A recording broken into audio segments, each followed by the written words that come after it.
Hello, welcome back to All Things Gumball, where today I'm going to talk to you a little bit about a question that somebody asked me. Sorry I haven't been here for a while. I've got two other channels on YouTube that I'm making videos for. And I've got this video channel, which I'm trying to make videos for. And I've got a business that I'm running, and it's kind of growing. I actually hired somebody, so I'm kind of happy about that. My first employee.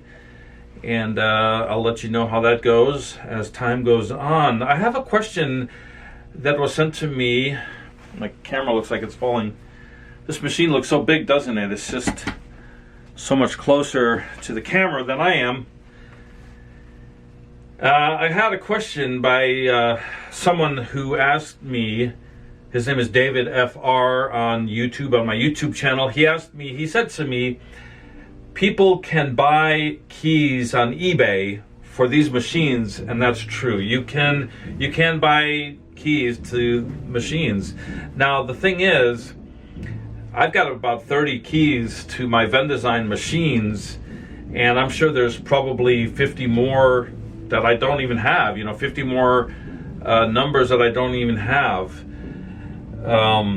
And I don't put the number on the machine, like J138. The first Vending machine that I bought, that's key number 1. So if I use that key on any machine, I'll just put key number 1. If you bought a key from eBay, think about this. I mean, would you be brave enough or crazy enough to go into a store and just start seeing if it unlocks?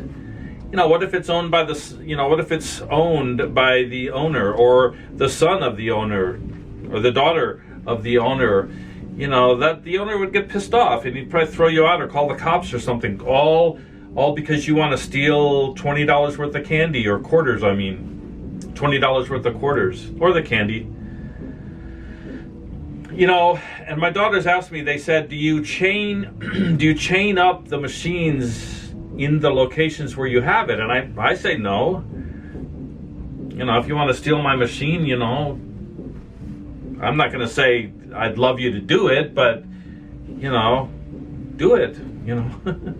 If you want to go ahead and steal a machine, there's nothing I can do to stop you. If you're going to steal something, why would you stop at a gumball machine? Why not just go out and steal a car? So my daughters asked me, they say to me, do you chain up your machines? And I say no. And they say, but Dad, what if somebody steals the machine? And I'm thinking, what if somebody steals your car? What if somebody breaks into your house and steals all your CDs or your computer? There's theft everywhere you go. There's people breaking the law every time you turn around. I used to work at Home Depot. Not a lot. I worked there for a few months. I didn't really like the job. And when I first started working there, we had some kind of an orientation. And in the orientation, they told us that one location in Lewisville, Texas, lost $1 million worth of merchandise every year. The word they gave was shrink. Okay, now you guys know what shrink is on a cold day. Shrink basically means things that are stolen, things that are broken, things that can't be replaced. Like for an example, what if a forklift ran over or stabbed a couple bags of cement? They write that off. That's part of shrinkage, or that's part of shrink.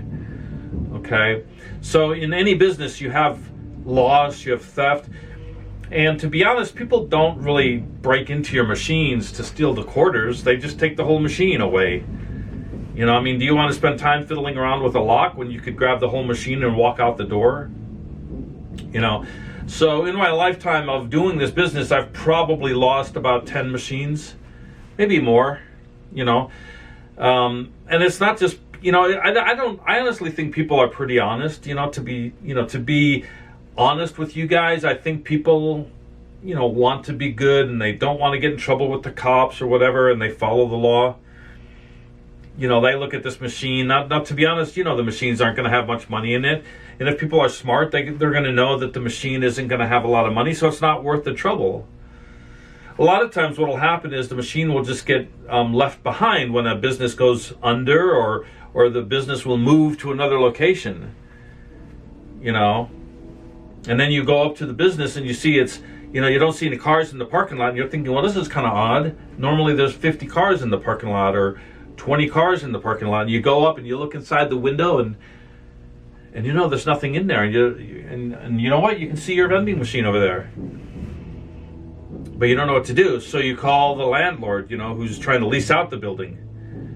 And then they don't answer the phone, and you leave a voicemail message, but they don't return your call for some reason. I guess because you're not a broker, they don't want to talk to you. So that's really the ways that you will lose a machine. Just people closing a business, not letting you know. So that's why you've really got to stay on top of things. You've really, it takes more than a month to, close up and move out. I mean, people don't just close up overnight, except unless they're really far behind on their rent or something. But you've got to check your machines every month. You got to drive by. I mean, even if you don't check the machine, drive by and see if they're still in, see if they're still in operation, see if they're still working, see if the business is still going, So, can people steal your machines? Yes. Can people steal your candy? Yes. Can they get the keys on eBay? Yes. If I'm going to steal something, I don't want to steal a handful of quarters. If I want to steal something, I'm going to go steal a car. I'm going to go steal a pickup truck or something worth value. I'm going to go steal a diamond ring or something.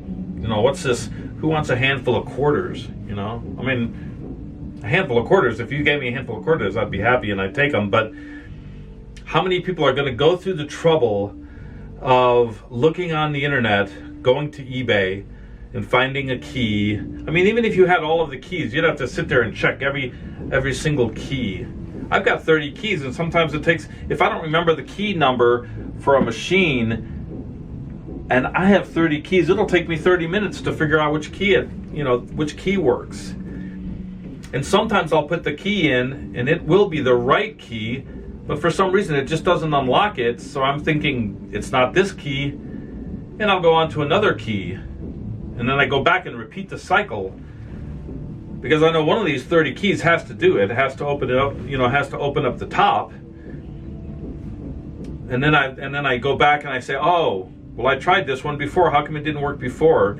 So, there's a lot of work. I remember one time my dad was cutting some wood in the front yard. He had a tree fell down, and he took out his chainsaw, and he was sawing up a bunch of wood, and we sat there the whole day chopping wood, splitting wood. We never stacked it up. We just kind of threw it in a pile. So we spent the whole day with the chainsaw cutting this dead tree, and then we were cutting it into smaller pieces, and we just threw it in a pile in the front yard. And it was getting late, and I said to my dad, are you going to want to drag that around to the back side of the house?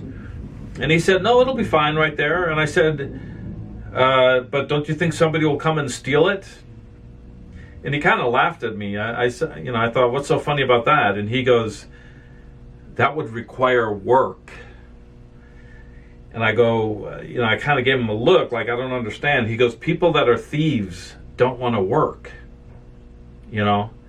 So for someone to spend a lot of time on the internet looking for a key to break into your machine to steal a handful of quarters, I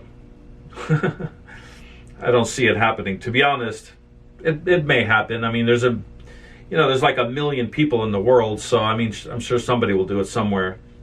But the machine will get stolen before the quarters will get stolen.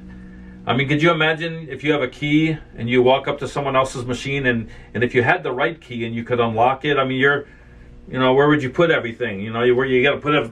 What do you need to do? Put them on the table or something and then grab all the quarters and walk out? They're going to steal the machine before they get the quarters. And again, if you're going to steal a machine, why not just go steal a car? Steal something of value. It's kind of funny. I had a machine that was being broken into at Sam's. I had a machine like this one at a Sam's Club.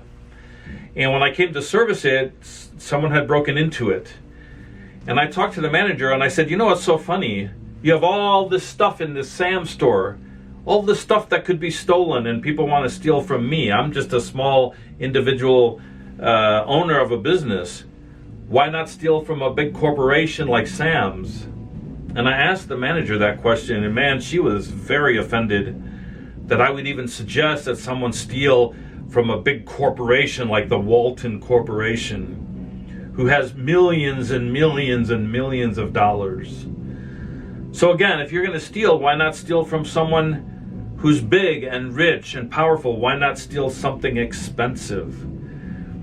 All right, well, I hope that helps you with your vending business. Sorry I haven't made too many videos lately. As I said, I've been extremely busy. I'm still alive and kicking, trying to get more organized. As I said, I did hire somebody, so I'm going to try to get more machines out, and I will be making more videos as I go. So I do appreciate the question from David FR. Thank you very much. And I hope to see you guys later. Hope to have some more videos made soon. Check out my other channel. It's called Toast, and it's a cooking channel. I love cooking, so it's one of my other channels.